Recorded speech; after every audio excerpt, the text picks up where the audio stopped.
ভক্তদের উপচে পড়া চাপে শেষমেশ টয়লেটের ভেতর গিয়ে আটকে আছেন বিশ্ব ফুটবলের মহাতারকা নেইমার জুনিয়র। আর এই ওয়াশরুমের ক্লিপটি ছিল তার নিজের ডিজিটাল চ্যানেলের জন্য তৈরি একটি পূর্ব পরিকল্পিত কমেডি প্র্যাঙ্ক বা স্কিট।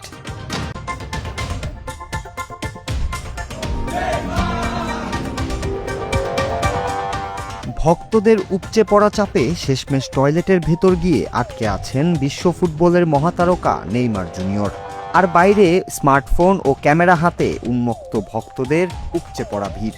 সামাজিক যোগাযোগ মাধ্যমে ছড়িয়ে পড়া এমনই একটি রুদ্ধশ্বাস ভিডিওতে এখন কাঁপছে পুরো নেট দুনিয়া। কিন্তু আসলেই কি ওয়াশরুমে বন্দী স্বয়ং নেইমার, নাকি ক্যামেরার পেছনের গল্পটা সম্পূর্ণ ভিন্ন? একজন বৈশ্বিক সুপারস্টার হওয়া মানেই কি নিজের ব্যক্তিগত মুহূর্তগুলোর স্বাধীনতা হারিয়ে ফেলা, যেখানে এক পলক দেখার জন্য, একটা সেলফির জন্য ব্যাকুল ডজন ডজন মানুষ অবরুদ্ধ করে ফেলে সাধারণ একটা পাবলিক টয়লেটও।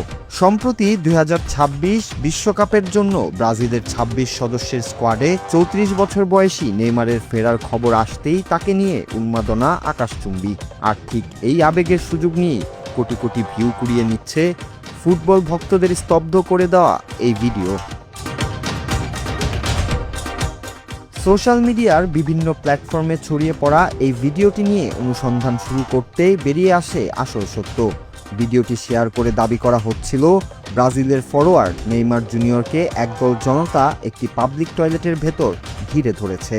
নিখুঁত হেয়ারস্টাইল, পোশাকের ধরন আর মুখের অবয়ব দেখে যে কেউ বলবেন ইনি আল হিলাল ও সান্তোসের সেই মহাতারকা। কিন্তু একটি আন্তর্জাতিক ফ্যাক্ট চেকে নিশ্চিত করা গেছে কোটি কোটি মানুষকে বোকা বানানো এই দাবিটি সম্পূর্ণ মিথ্যা এবং ভিত্তিহীন।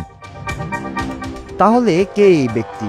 অনুসন্ধানে জানা যায় ভিডিওর এই ব্যক্তি আসলে নেইমার নন, বরং তিনি নেইমারের মতো হুবহু দেখতে এক সুপরিচিত পেশাদার লুকঅ্যালাইক। তার আসল নাম ইগন অলিভার। তিনি একজন জনপ্রিয় ব্রাজিলিয়ান ইনফ্লুয়েন্সার, যিনি সোশ্যাল মিডিয়ায় কন্টেন্ট তৈরি করেন। ফুটবল তারকার সাথে নিজের অবিশ্বাস্য শারীরিক সাদৃশ্যকে কাজে লাগিয়ে অলিভার মূলত এটিকেই তার পেশা হিসেবে বেছে নিয়েছেন।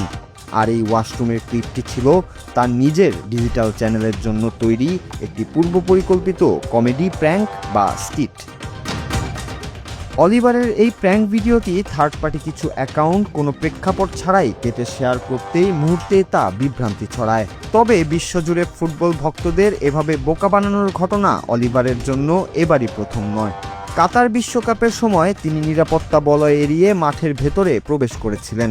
তখন শত শত সমর্থক তাকে আসল নেইমার ভেবে বসেন, অথচ আসল খেলোয়াড় তখন গোড়ালির চোট নিয়ে নিজের হোটেলের রুমে বিশ্রামে ছিলেন। এমনকি বড় বড় আন্তর্জাতিক ব্রডকাস্টাররাও দোহার রাস্তা দিয়ে এই লুকঅ্যালাইকের হেঁটে যাওয়ার ফুটেজটি আসল নেইমার মনে করে ভুলবশত সম্প্রচার করেছিল। প্রযুক্তির এই যুগে চোখের দেখাই যে সবসময় শেষ সত্য নয়, তা এই ঘটনাটি আবারও প্রমাণ করল। তবে বিশ্বজুড়ে লাখো ভক্তের উন্মাদনা যেখানে একজন লুকঅ্যালাইককেই আসল তারকা বানিয়ে দেয়, সেখানে সেলিব্রিটিদের ব্যক্তিগত জীবনের নিরাপত্তা নিয়ে প্রশ্ন থেকেই যায়। Noor Raju, Bangla TV, news desk.